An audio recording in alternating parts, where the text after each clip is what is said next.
So, Alastair, thinking about your experience, what really sort of caught your jazz bug, or how did you catch the jazz bug, do you think, all those years ago? Well, it was a little, blah, blah, blah. It was listening to radio when you had good DJs. There was a guy called Jack Jackson, who was a band leader in the 30s, and he was a very good presenter. And his record program was on every Saturday in the Light program, or Light program as was then. Now I suppose it's Radio 2. Anyway, he used to play quite a selection of bands from the 40s, and that's really what caught my interest.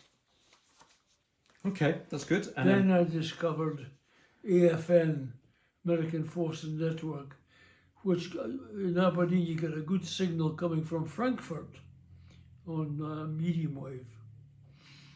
Then I discovered Voice of America, and a presenter was a guy called Willis Conover, and between the two of them, the AFN man was Corporal Jim Robertson, who I suppose is long gone. and so it was the radio that really... Oh yeah, radio. But, I mean, otherwise, what was there in Aberdeen to sort of, Well, actually, Aberdeen had a lot of, there's quite a few dance halls, and they all had their resident bands. And there's some quite decent musicians. Mons Angus was one, and, oh Lord, I can't remember the others. But there was quite a selection of professional musicians. The Beach Ballroom had a 16-piece big band. It was a very good band. So there was plenty of... Anyway, the dancehall industry in Aberdeen was quite extensive. And so did you go to see live performances quite regularly, or? Yeah. And then there was a jazz club formed in Aberdeen, led by or organised by a guy called Gordon Hardy, who was a very good businessman, and he organised this Wednesday. It was on strange, but there's also visiting Americans occasionally. So there we are. Aberdeen had quite a reasonable input, which externally, but also local. And so what years are these then?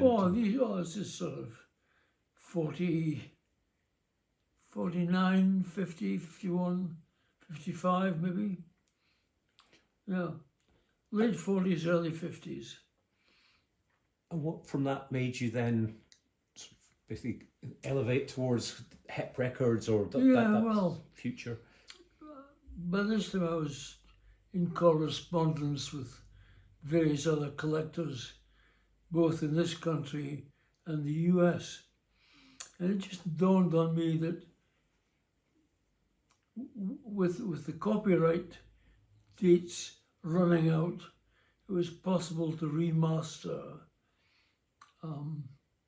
some old 30s, 40s records. And this is how I discovered John R.T. Davis, who was a master at removing scratches and clicks and pops from old shellac material.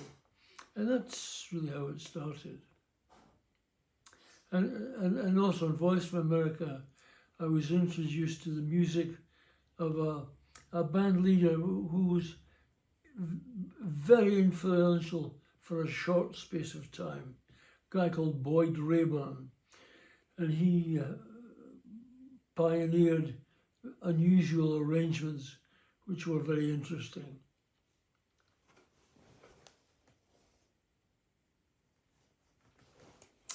And that, I suppose, that was the beginning.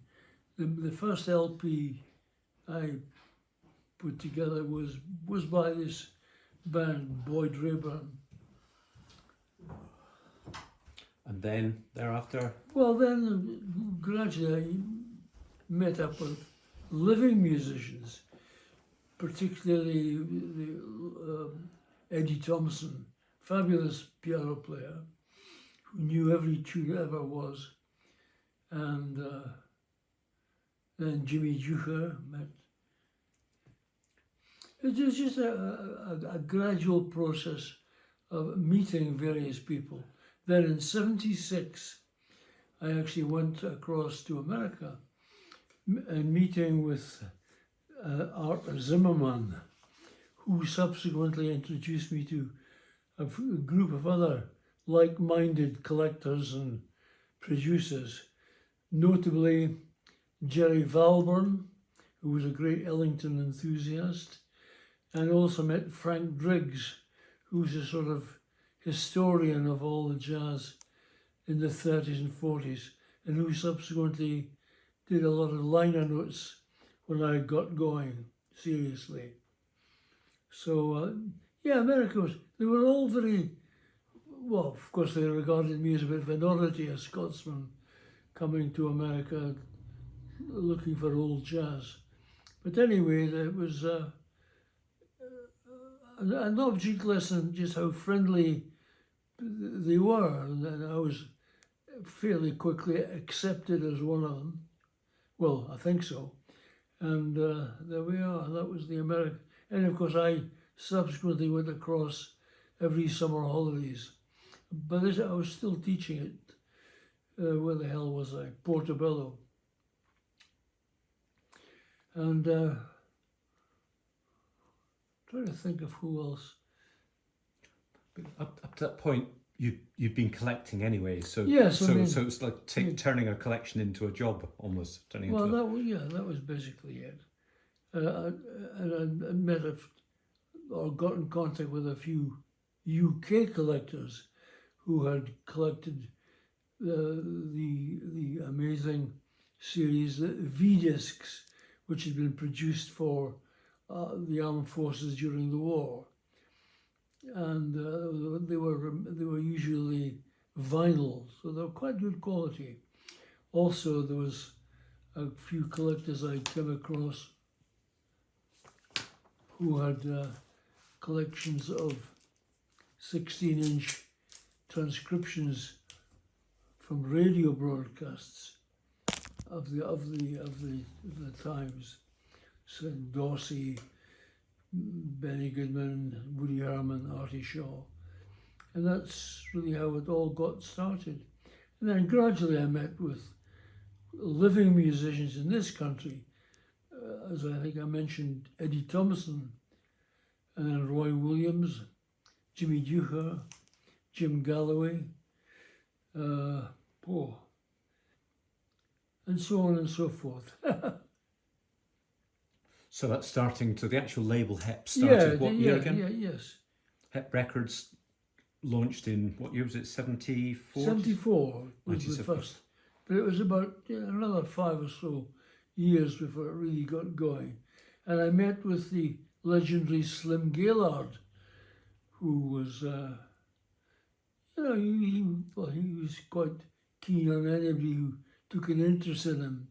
He was also interested in everybody who would give him money.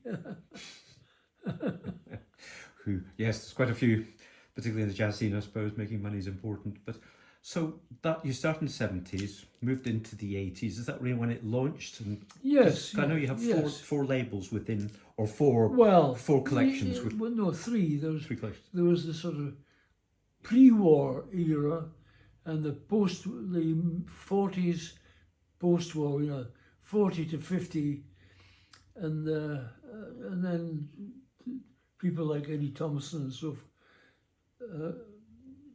Thereafter, I lost interest, and of course, I detest rap and all that's happened to popular music since then. But you can't stop. I'm not sure you'd call it progress, but anyway, it was Development. It was Music not- development. it was a and different- development. Exactly. So and not to my taste. with that though, let's think about the jazz scene in the Scottish context. Well, I mean, Scotland has always produced for its head of population, people like Ducher, Sandy Brown, and oh Lord, there's quite a few. The name escapes me at the moment. Anyway, there we are. A few singers, I think, as well. Oh yes, well, yeah, singers. So there's a good few singers, and then I eventually made contact with English singer Tina May, beautiful singer, beautiful person. Sadly, died very young a couple of years ago, and it was a great shame, great loss. For a good amount of time, you were in Edinburgh. So, what was the jazz scene like in Edinburgh when it was? Well, it was quite active, because there was the legend of Sandy Brown and Freddie Randall. Not Freddie Randall. What the heck? We'll have to delete that expletive there. Yeah. Sandy. Well, yeah, Edinburgh there's always a bit of jazz in some pubs, and yeah, Edinburgh was produced. You've got Brian Kellogg, outstanding pianist, and there's always been a good crop of jazz guitarists in Edinburgh. And Hep Record, do you think it was an important pathway for those Scottish performers? Well, not really, because I was still more interested in the earlier material, and also Americans, rather than wasn't too nationalistic, I'm afraid.